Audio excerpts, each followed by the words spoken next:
The snow fell softly outside my Boston apartment window as I dialed Mom's number.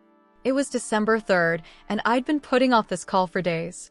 Something in my gut told me things weren't right, but I dismissed it as paranoia. The Chicago skyline on my calendar reminded me I'd be home in just 3 weeks. I'd already purchased my flight, wrapped everyone's gifts, and arranged a donation to St. Mary's, the church where Mom had volunteered since I was a kid. The phone rang 4 times before she picked up. Usually, she answered on the first ring when my name appeared on her screen. "Hello, Michael," she said. Her voice was different, detached, almost clinical. "Hey, Mom. Just calling to confirm Christmas plans. My flight gets in on the 23rd around noon. Do you want me to rent a car, or will you? You are not welcome this Christmas." The words hung in the air like ice crystals. I laughed nervously. "What?" "You heard me. We don't want you here this year." There was no emotion in her voice, no hint of the woman who once sang me lullabies when thunderstorms kept me awake. "Is everything okay? Did something happen?" I fumbled for an explanation, any reason that would make sense of what I was hearing. "Nothing happened. We just want a quiet Christmas this year." "We? You mean you and Tommy?" I asked, thinking of my younger brother. "Yes, it's been decided." The line went quiet. I waited for more, an explanation, an argument, anything. But there was only the sound of her breathing, steady and unmoved. "Mom, I don't understand. I've already bought plane tickets. I've taken time off work. I'm sure you can afford to cancel," she replied coldly. That stung. I had never flaunted my success, especially not to her. After landing a job at a tech startup that went public 3 years ago, I'd made sure she was taken care of first. Before buying my condo, before the car, before anything else, I'd set up a monthly transfer to her account. "This isn't about money," I said, my voice barely above a whisper. "Isn't it always with you?" she replied. "Goodbye, Michael." The line went dead. I stood in my kitchen, still holding the phone to my ear, listening to nothing. Outside, carolers were making their way down Commonwealth Avenue, their voices drifting up to my 15th floor window. Silent night had never felt so ironic. I placed my phone on the marble countertop and walked to the living room window. Below, Boston was transforming into a Christmas wonderland. Shop windows along Newberry Street glowed with warm lights, and the common was dotted with people ice skating. Everyone had somewhere to belong except me. For the past 4 years, ever since the IPO, I'd been sending Mom $20,000 every month. That was more than she had made in a year as a high school English teacher before she retired. I didn't do it out of obligation. I did it because I remembered the nights she worked 2 jobs to keep a roof over our heads after Dad left. I remembered the Christmas when all I got was a used book because Tommy needed special orthopedic shoes. I remembered how she never complained, not once, even when the electricity was shut off for a week in January. I'd grown up watching her sacrifice everything for us in our small Chicago apartment, especially for Tommy. He was always the special one, the sensitive one who needed more attention, more care, more everything. I learned early on to take care of myself, to need less, to expect nothing. And when I finally had the means to give back, to ensure she never had to worry about money again, it felt like I was finally worth something in her eyes. But that phone call shattered the illusion I'd been carefully constructing for years. The truth hit me like a physical blow. I wasn't sending her money out of pure generosity. I was buying a place at her table, a spot in her heart.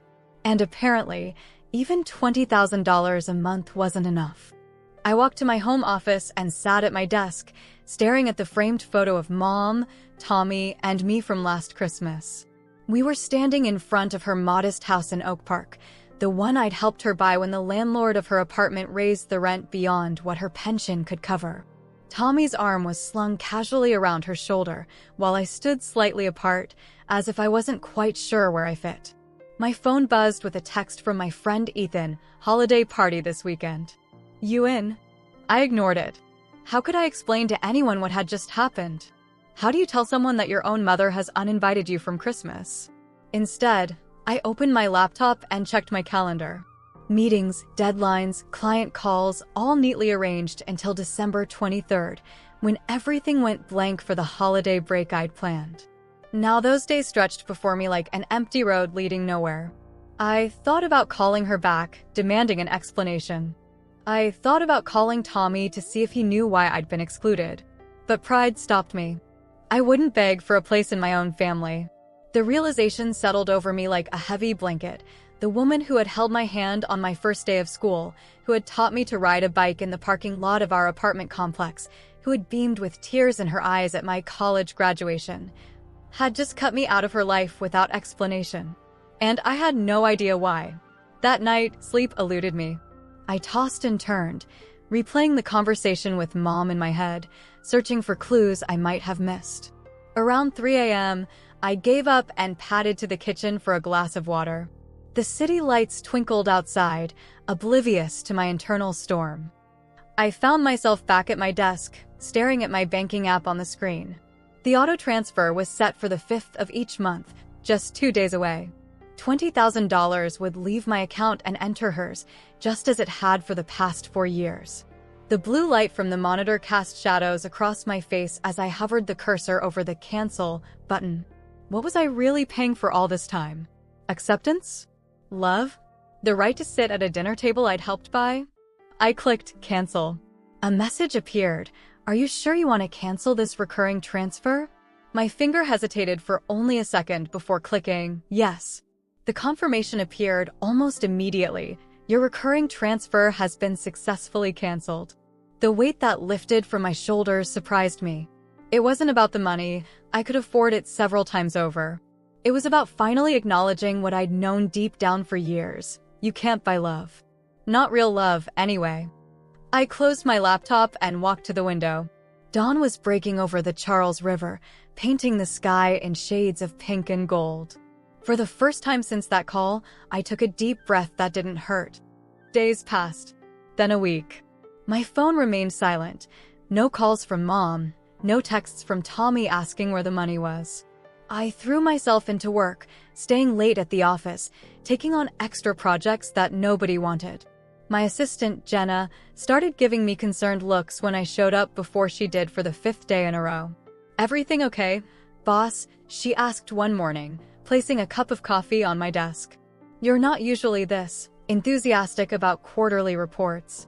I managed a smile. Just getting ahead before the holidays. Speaking of which, when are you heading to Chicago? Next week, right? The question caught me off guard. I hadn't told anyone about the change in plans. Actually, I'm staying in Boston this year. Jenna raised an eyebrow but didn't push. Well, Ryan and I are having a few people over on Christmas Eve if you're interested. Nothing fancy, just dinner and drinks. Thanks, I'll think about it, I said, though I had no intention of accepting. The thought of watching other families celebrate together only highlighted what I'd lost, or maybe never really had. As December progressed, the office emptied out. People left for vacation, desks cleared, holiday decorations went up. The festive atmosphere only deepened my isolation. I started taking walks during lunch, wandering through the snow-covered public garden, watching families take photos by the Christmas tree in Faneuil Hall. Children laughed, parents smiled, and I felt like a ghost passing unseen through their joy. 2 days before Christmas, I ran into my neighbor, Mrs. Chin, in the elevator. She was carrying several shopping bags and humming Jingle Bells under her breath. Michael, I haven't seen you in weeks. Are you all set for the holidays? Yes, all set, I lied, helping her with her bags. Are you flying to see your family tomorrow? I remember you saying something about Chicago. Plans changed, I said simply. I'm staying in Boston this year. Mrs. Chen frowned.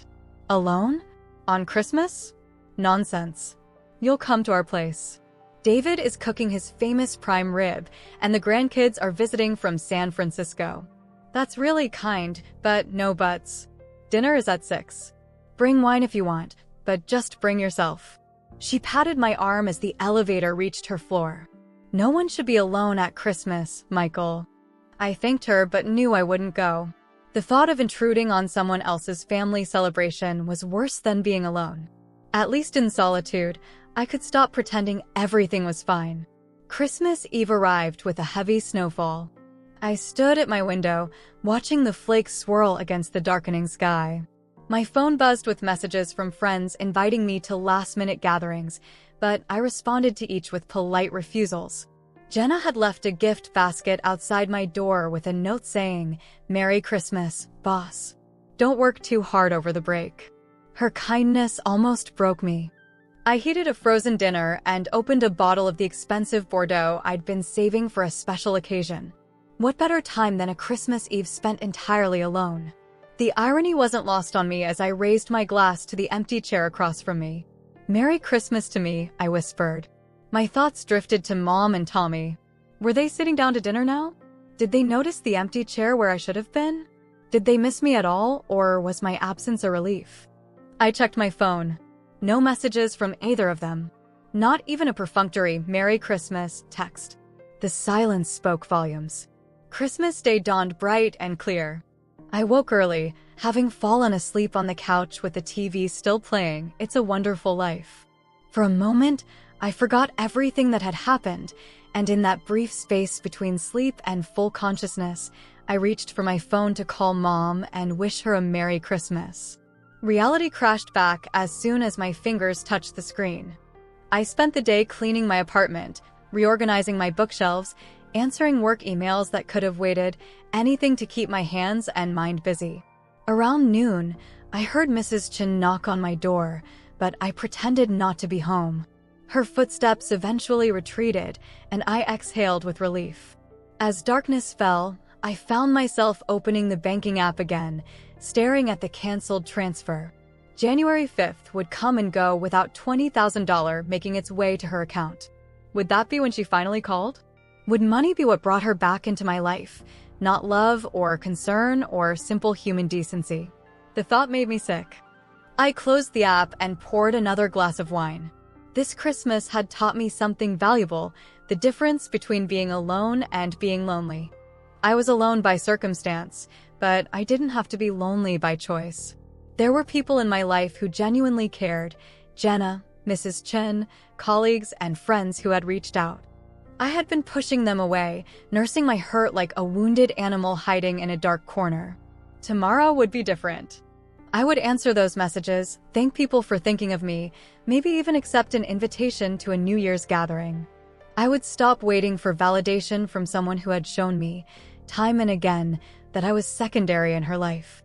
But even as I made these resolutions, a part of me still ached for the family I thought I had. The family I tried to buy. The days after Christmas passed in a blur of Netflix documentaries and takeout containers. I'd made good on my promise to myself and accepted Ryan and Jenna's invitation to their New Year's Eve party, but that was still 2 days away. For now, I was content to hibernate in my apartment, nursing my wounds in private. December 30th brought a massive winter storm to the Midwest. I watched the news reports of power outages across Illinois, heavy snowfall shutting down highways, and temperatures dropping into the negative digits. Chicago was being hit particularly hard. I thought briefly of Mom's house in Oak Park, with its aging heating system and drafty windows, but pushed the concern away. It wasn't my problem anymore. I was in the middle of a conference call with our Tokyo office when my personal phone lit up with her name. My heart jumped into my throat, but I let it go to voicemail. I couldn't deal with her while discussing quarterly projections with our international team. The call dragged on for another hour. When it finally ended, I stared at my phone, debating whether to listen to her message or delete it unheard. Curiosity won out. "Michael, it's Mom." Her voice sounded strange, tight, and shaky. "The power's been out for 2 days now. The temperature in the house is dropping, and they're saying it might be another 3 days before they can restore service. Tommy tried to help with a space heater, but it blew a fuse and nearly started a fire." She paused, and I could hear her taking a deep breath. "I know things aren't good between us right now, but I didn't know who else to call. Please call me back." I put the phone down and walked to the window. The Boston skyline glittered against the night sky, untouched by the storm ravaging the Midwest. I should have felt vindicated. Here was my moment of triumph. She needed me now, needed my help after coldly shutting me out. But instead, all I felt was tired. I waited 20 minutes before calling back, giving myself time to steady my emotions. She answered on the first ring. "Michael." Her voice was hopeful, eager. "I got your message," I said, keeping my tone neutral. "Thank God you called back. It's bad here, really bad. The pipes in the basement froze and burst this morning. There's water everywhere, and it's turning to ice inside the house. Tommy tried to help, but he's got the kids this week, and his ex-wife won't let him bring them to a house with no heat." I remained silent, waiting. She kept talking, filling the void with details about the storm, about neighbors whose houses had flooded, about how the emergency shelters were full. I could hear the desperation building in her voice with each passing second of my silence. "I wouldn't ask if there was any other option," she finally said. "But you're the only one who can help us right now."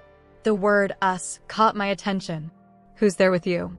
"Just me and Rusty," she said, referring to the old golden retriever Tommy had left with her when he moved out. "Everyone else on the block evacuated yesterday." I closed my eyes, thinking of her alone in that cold, dark house. Despite everything, the image hurt. "You said I wasn't welcome," I reminded her, the words coming out more bitter than I'd intended. The line went quiet. For a moment, I thought she might hang up. Then, in a voice so small I barely recognized it as hers, she whispered, "I was wrong." 3 simple words.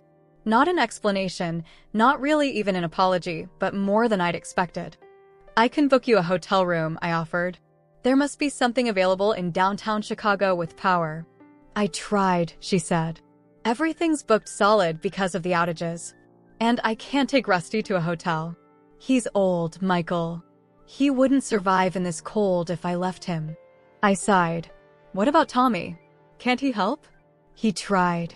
He really did." Her voice cracked. "But he's struggling right now. The divorce emptied his savings, and he's behind on child support. He offered what he could, but it wasn't enough for a hotel, even if we could find one." I wasn't surprised. Tommy had always been the favored child, but financial responsibility had never been his strong suit. Despite my resentment, I couldn't help but feel a twinge of sympathy for my brother, trying to rebuild his life after his marriage fell apart. "What do you need?" I asked flatly. "I need a generator," she said immediately, as if she'd been rehearsing this part. "And maybe someone to look at the pipes. Tommy knows a guy, but he wants cash up front, and I don't have it." There it was, the real reason for the call. Not reconciliation, not genuine remorse, but money. I leaned back in my chair, letting the silence lengthen between us. I could almost hear her squirming on the other end of the line. "Michael? Are you still there?" "I'm here," I said. "I'm just thinking. I know it's a lot to ask after everything, but I wouldn't if it wasn't an emergency." I thought about the Christmas I'd just spent alone, about the 4 years of monthly payments, about the casual cruelty of that December phone call. I thought about all the times in my childhood when I'd needed her, really needed her, and she'd been too busy with Tommy or work or her own problems to notice. "The thing is, Mom," I said slowly, "I'm not sure what I'm supposed to do here. You made it very clear that you didn't want me in your life. No explanation, no discussion, just you're not welcome. And now that you need something, suddenly I'm back on your call list." "That's not fair," she protested weakly. "Isn't it?" I countered. "Tell me what changed between then and now other than your bank account." She didn't answer immediately. I could hear Rusty whining in the background, probably sensing her distress. "Nothing changed," she finally admitted. "I was wrong then, and I'm desperate now. That's the truth."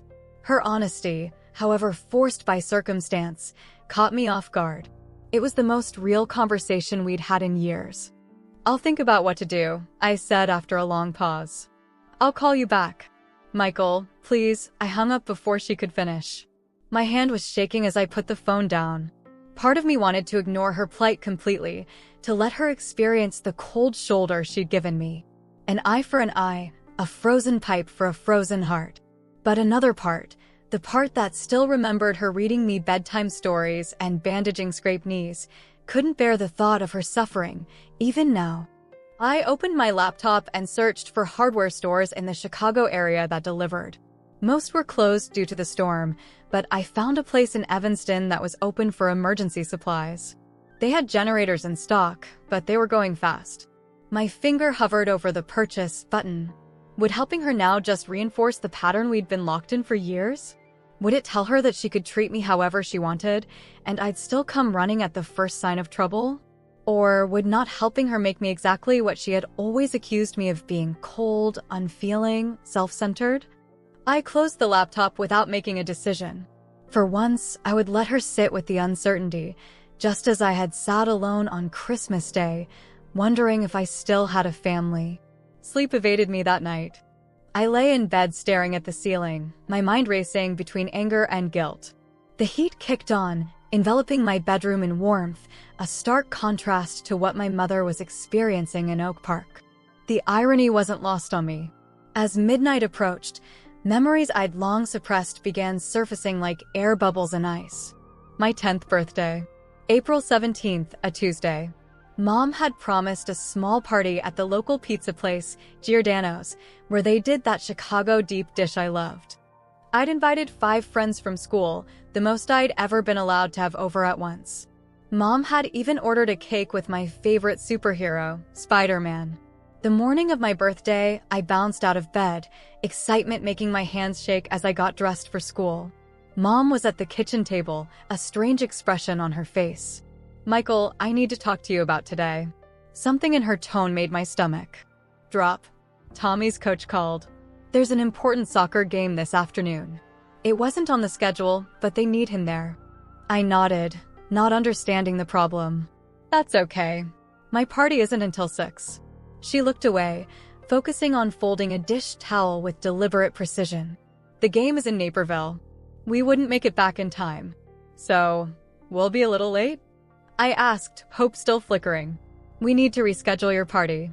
I've already called Mrs. Patel at Giordano's. We can do it next weekend instead." The disappointment hit me like a physical blow. "But Mom, everyone's coming today." "I already told them." "I'll call their parents," she said, her tone making it clear the decision was final. "Tommy needs this, Michael. There are going to be scouts at the game. This could lead to a scholarship." Tommy was 12 then, still years away from college. But in our house, his potential always outweighed my present. I went to school that day and had to tell each friend personally that my birthday was canceled. Kevin Barnett laughed and said, "Guess your mom forgot to pay the deposit." I didn't correct him. It was easier than explaining the truth. When I got home, the house was empty. On the kitchen counter was a hastily scrawled note, "Happy birthday, kiddo." Pizza in the fridge. Back by 9. Next to it was a small unwrapped box containing a digital watch, one I'd seen in the clearance bin at Target the week before. I sat alone at the kitchen table, eating cold pizza and staring at the watch. I didn't cry. Even then, I knew tears wouldn't change anything. The party was never rescheduled. Mom said she'd been too busy with Tommy's practice schedule, and anyway, wasn't I getting too old for birthday parties? The memory faded, replaced by another, my high school graduation. I'd finished second in my class, missing valedictorian by 1/10 of a point. Still, it was enough to earn me a partial scholarship to Northwestern, a feat I'd accomplished while working evenings at the local CVS to help with household expenses. As the principal called my name, I scanned the audience for Mom's face. My row stood up, and I walked across the stage to receive my diploma. The principal shook my hand, whispering congratulations as cameras flashed. I looked out at the sea of faces again, hope rising, then falling. The 2 seats I'd reserved remained empty. Later, I learned that Tommy had had a panic attack that morning. He'd been struggling with anxiety since Dad left, and Mom had stayed home to comfort him. When I got back from the ceremony, she didn't even mention missing it. She just asked if I'd picked up my tux for prom yet. I hadn't gone to prom. I'd traded my shift at CVS so I could work a double that night instead. The extra money went into my college fund. College. Northwestern's campus stretched along Lake Michigan, beautiful and intimidating. Move-in day was chaos, parents helping freshmen haul mini fridges and posters into dorm rooms, families taking final photos before tearful goodbyes. I took the L train from Oak Park, my belongings in 2 duffel bags.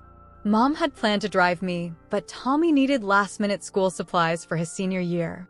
"You understand, right?" she'd said, not really asking. "You've always been so independent." And I had been, because I'd never had any other choice. More memories flooded in. The middle school band concert where I had a solo, my chair in the front row conspicuously missing a proud parent, the science fair where my project on renewable energy won first place. But there was no one to take my picture with the trophy, the college acceptance letter I'd opened alone at the kitchen table, too afraid to share my excitement for fear it would be dismissed.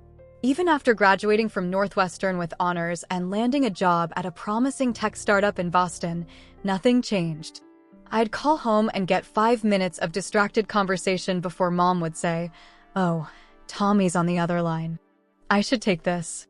Tommy was always having some crisis that needed her immediate attention. When our startup went public and my stock options suddenly made me wealthy beyond anything I'd imagined, my first thought wasn't about what I could buy for myself. It was about Mom, about finally being able to give her the security she'd never had, to repay her for the sacrifices she'd made raising 2 boys alone. The first thing I did was pay off her mortgage. I flew to Chicago for the weekend, taking her to dinner at Gibson's Steakhouse to give her the news. I'd been nervous, excited to finally do something meaningful for her. "I have a surprise," I'd said, sliding an envelope across the table.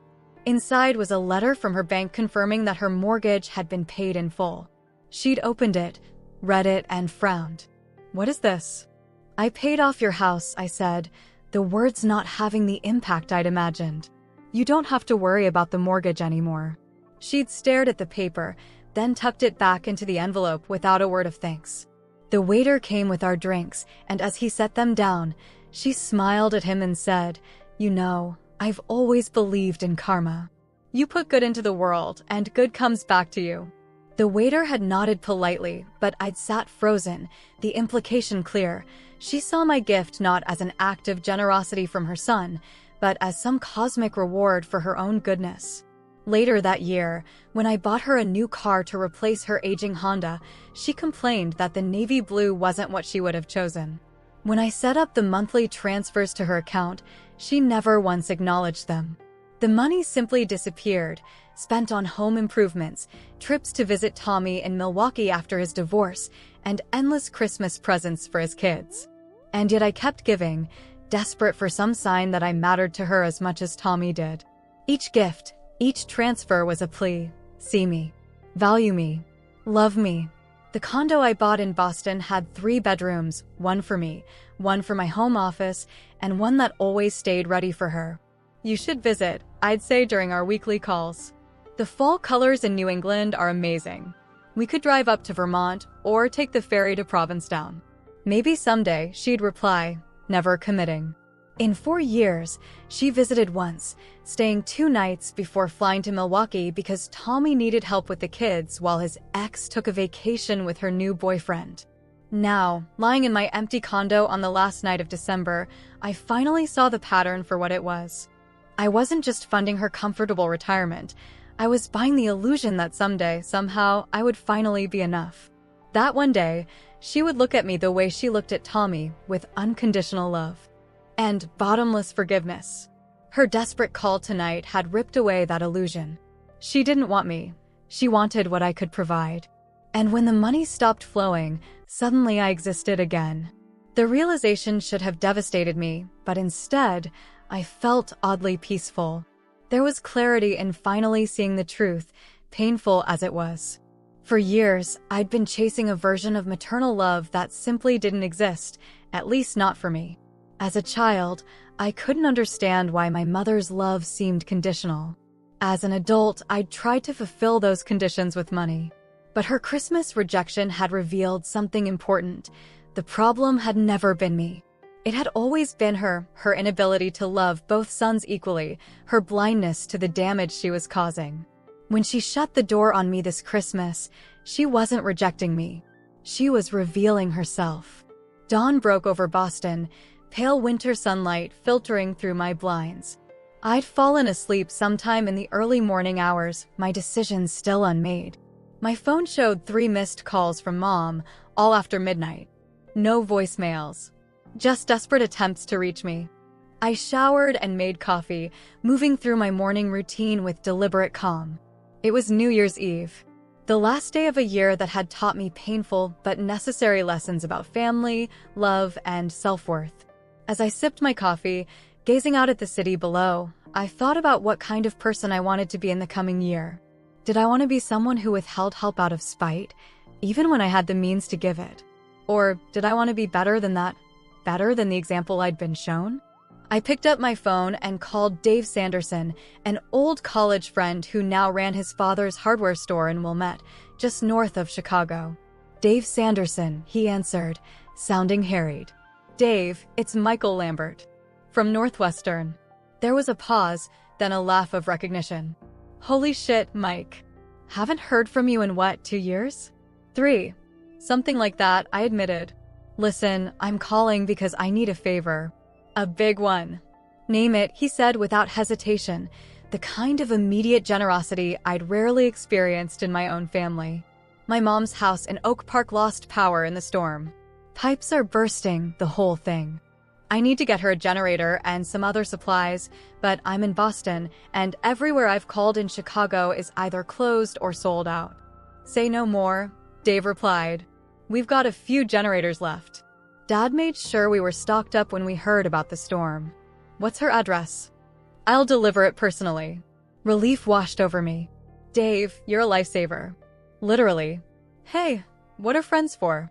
Though I gotta say, it's a hell of a thing you're doing after what happened. I paused, confused. "What do you mean?" Dave went quiet for a moment. Shit. I thought you knew. Tommy's been telling everyone who'll listen about how you cut your mom off financially right before Christmas. Said it was some kind of power play because she wouldn't let you dictate how she spent her retirement. The coffee cup nearly slipped from my hand. "That's what he's been saying?" "Yeah, man. I ran into him at McGinty's pub just before Christmas. He was pretty worked up about it. Said you were trying to control your mom with your tech money." I figured there was another side to the story, but you know how Tommy can be when he gets on his soapbox. Anger flared hot and bright, then subsided just as quickly. Of course Tommy would spin it that way. He'd always been the victim in his own narrative, and I'd always been the villain. "There is another side," I said quietly. "But it doesn't matter right now. What matters is getting that generator to Mom's house." "Consider it done," Dave assured me. "I'll bring some space heaters too, and see what I can do about those pipes." "And Mike?"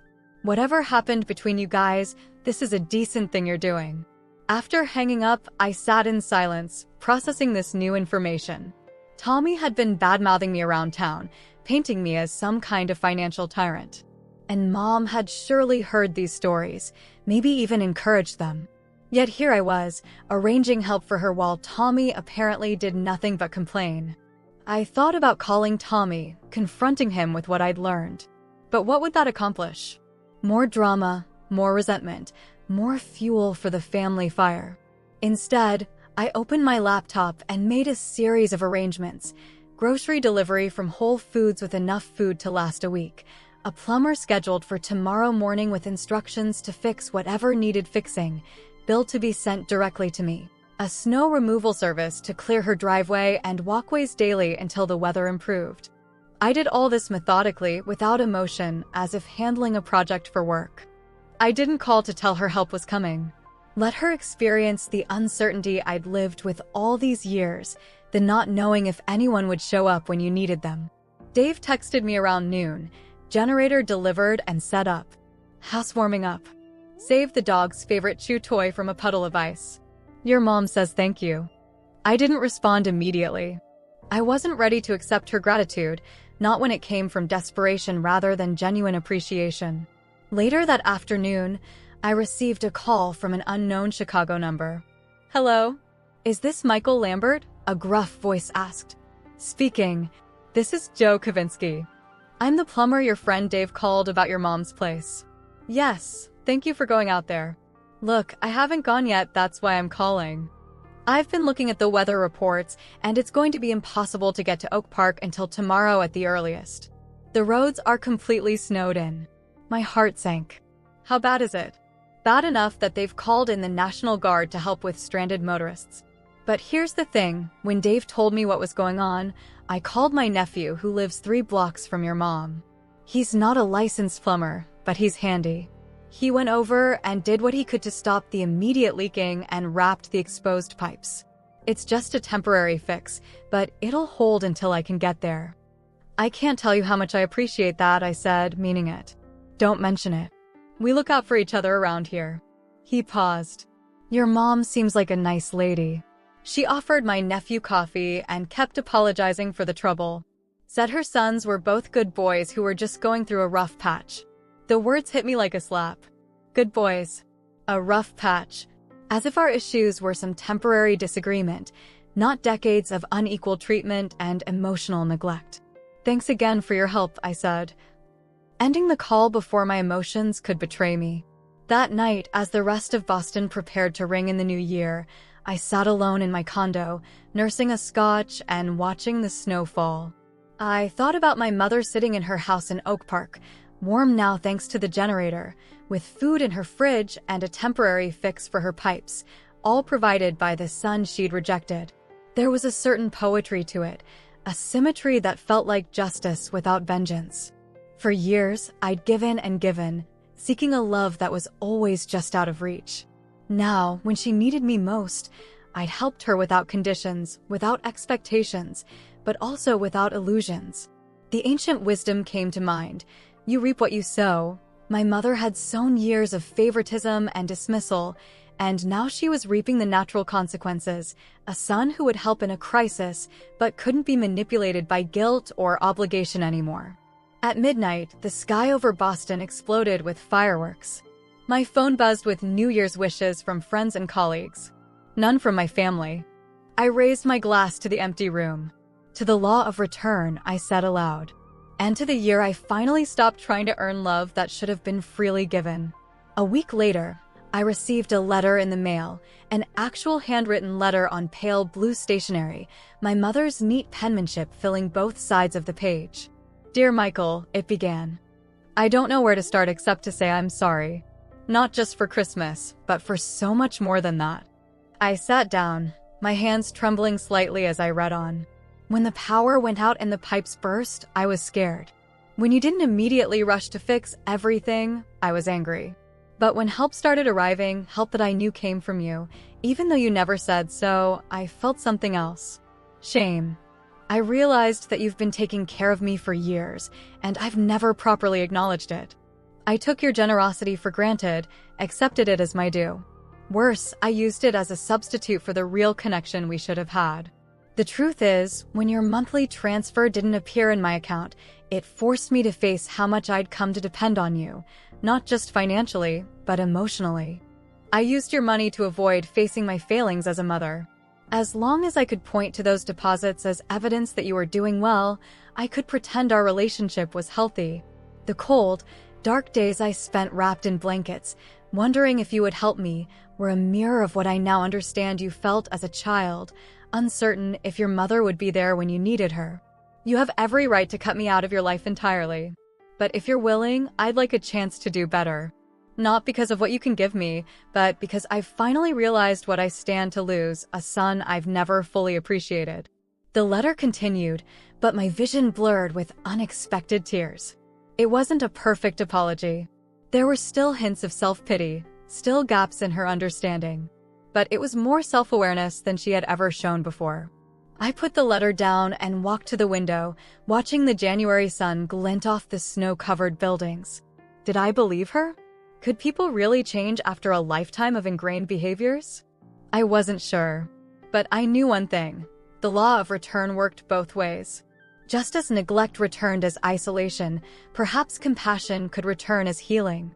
I carried my mother's letter with me for days, reading it during lunch breaks and quiet evenings, weighing each word against a lifetime of memories. Was this genuine remorse or just another manipulation? Had the cold and darkness truly brought her clarity, or was she simply adapting her tactics now that money alone wouldn't work? January in Boston brought bone-deep cold and early sunsets. I threw myself into work, finding comfort in the clear problems and solutions of software development. My team was finalizing a new product launch, and the long hours were a welcome distraction from the decision that loomed in my personal life. Jenna noticed my distraction during a planning meeting. "Earth to Michael," she said, tapping her pen against her notepad. "You've been staring at that projection for 5 minutes without saying a word." "Sorry," I mumbled, refocusing on the revenue charts displayed on the conference room screen. After the meeting, she followed me to my office. "Okay, what gives? You've been somewhere else all week." I hesitated, then pulled the letter from my desk drawer. "Family stuff." She nodded sympathetically. "The Christmas drama?" "You could say that." I handed her the letter. "My mom wrote this." Jenna read it carefully, her expression thoughtful. When she finished, she looked up at me. "What are you going to do?" "I don't know," I admitted. Part of me wants to believe her. Another part remembers a lifetime of disappointments. "People can change," she said, returning the letter. "Not everyone, not always, but it happens. The question is whether you're willing to risk being hurt again to find out if she has." Her words stayed with me as I walked home that evening through the snow-hushed streets of Back Bay. Risk. That was what it came down to. Was I willing to risk more pain for the possibility, however slim, of healing? Back in my apartment, I sat at my desk and started to write a reply. 3 attempts ended up in the trash. Everything I wrote sounded either too angry or too forgiving, neither of which reflected what I truly felt. Finally, on a Sunday morning with weak winter sunlight streaming through my windows, I wrote from the heart, "Mom, I received your letter. Thank you for your honesty. For years, I've tried to earn a place in your heart that should have been mine from the beginning. I sent money, paid bills, solved problems, all in the hope that someday you would see me the way you've always seen Tommy. But love shouldn't have to be earned. It shouldn't come with conditions or comparisons. I forgive you, not for your sake, but for mine. I need to release this burden I've carried since childhood, this belief that I was somehow less deserving of your love. I won't be resuming the monthly transfers. That chapter of our relationship is closed. But I'm willing to try again to see if we can build something new and healthier between us. If you want to talk, really talk, I'll be in Chicago the weekend of February 15th for a conference. We could meet for lunch. Take care, Michael." I mailed the letter the next day, feeling lighter than I had in months. Whether or not she accepted my terms, I had set boundaries that honored my worth. 2 weeks passed with no response. I told myself I wasn't disappointed, that her silence confirmed my decision to protect my heart. But when my phone rang on a Tuesday evening and her number appeared on the screen, my pulse quickened. "Hello, Michael." Her voice sounded different, softer, less certain. "I got your letter." "Good. February 15th works for me. Where should we meet?" The simple acceptance caught me off guard. No argument about the money, no guilt trip, no excuses. "There's a place called Lula Cafe on Kedzie. Do you know it?" "I can find it." "What time?" We settled on noon, and the call ended with an awkward goodbye. Not warm, not cold, just awkward, like strangers arranging a first meeting. In the weeks leading up to the trip, I found myself alternating between hope and cynicism. I threw myself into work, finalized the presentation for the Chicago conference, and tried not to overthink the upcoming lunch. Whatever happened, I reminded myself I was no longer the child desperate for approval. I was a grown man who had built a good life on his own terms. February 15th arrived with unseasonable warmth, the temperature climbing into the 40s as I made my way from my downtown hotel to Logan Square. Lula Cafe was busy with the weekend brunch crowd, but I'd reserved a table in the back where we could talk privately. I arrived 15 minutes early, ordered coffee, and watched the door. At exactly noon, she walked in. My first thought was that she looked older. The crisis in December had left its mark in new lines around her eyes and mouth. She wore a blue cardigan I didn't recognize and carried a small paper gift bag. Her eyes scanned the room, and when they found me, something flickered across her face, uncertainty, maybe even fear. I stood as she approached, unsure of the appropriate greeting. She solved the problem by offering a brief, awkward hug before sitting down across from me. "You look well," she said, studying my face as if seeing it for the first time. Thanks. How have you been? Better. The house is finally back to normal. No more leaks, and the new insulation your plumber suggested has made a big difference in the heating bill. I nodded, unsure what to say next. We ordered avocado toast for her, a farm breakfast for me, and fell into an uncomfortable silence. Finally, she reached for the gift bag and placed it on the table between us. This is for you. It's not much, but I wanted you to have it. Cautiously, I opened the bag and pulled out a small wooden frame. Inside was a photograph I'd never seen before, me at maybe 3 years old, sitting on my father's shoulders at what looked like a baseball game. We were both laughing, my tiny hands gripping his forehead, his arms secure around my legs. Where did this come from? I asked, genuinely surprised. I found it when I was cleaning out the basement after the flood. It was in an old album I'd forgotten about. She hesitated. You look so much like him now. The observation wasn't accusatory, as similar comments had been in the past. It was simply a statement of fact, offered without judgment. I don't remember him taking me to games, I said quietly. He took you a lot, actually. Every Saturday that summer before he left.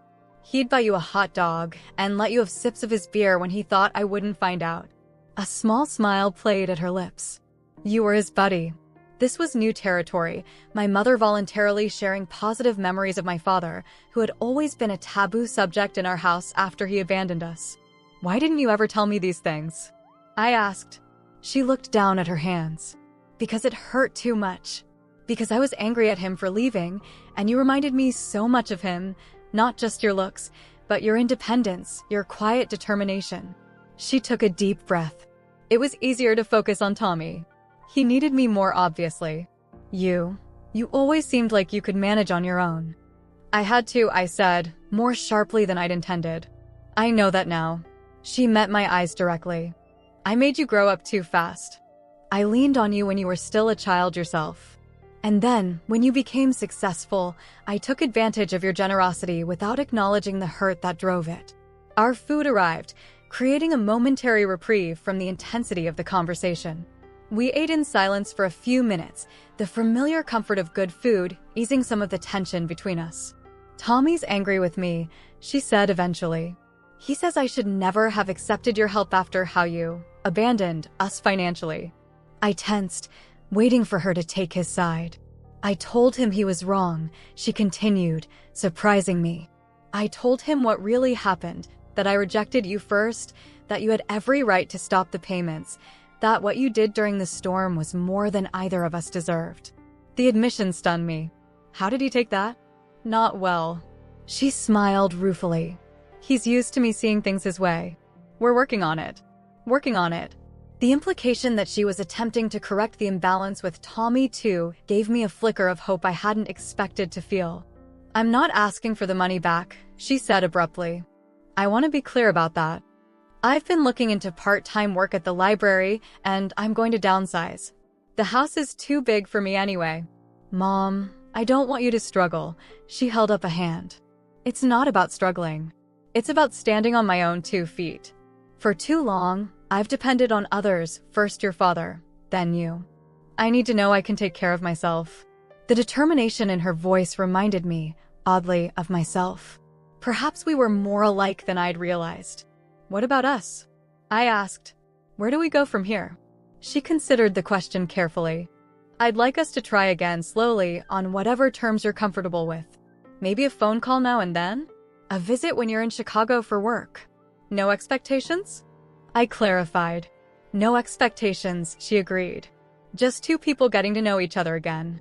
As we finished our meal and prepared to leave, she hesitated, then said, There's something else I need to say, Michael. Something I should have said a long time ago. Her eyes met mine, clear and direct. I'm proud of you. Not because of your success or your money, but because of who you are, your integrity, your resilience, your capacity for forgiveness despite everything. I don't deserve a son like you, but I'm grateful every day that I have one.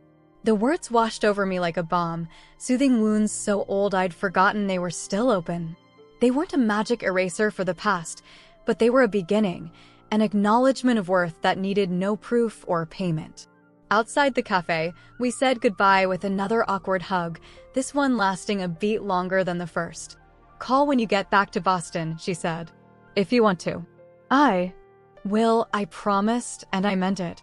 Walking back to my hotel, I felt lighter somehow, as if I'd set down a heavy burden I'd been carrying for years. The path ahead wasn't clear. Trust once broken takes time to rebuild, but for the first time, it felt possible. This Christmas, I would visit Chicago again. Not with gifts designed to impress, not with the desperation to belong, but with the quiet confidence of someone who knows his own worth. We would sit together at her table, or mine, if she accepted my invitation to Boston, and begin the slow work of healing. Not as mother and bank account. Not as favorite and forgotten. But as two imperfect humans finding their way back to each other, one honest conversation at a time. Because sometimes, the law of return doesn't just teach others a lesson. Sometimes, it leads you back to yourself.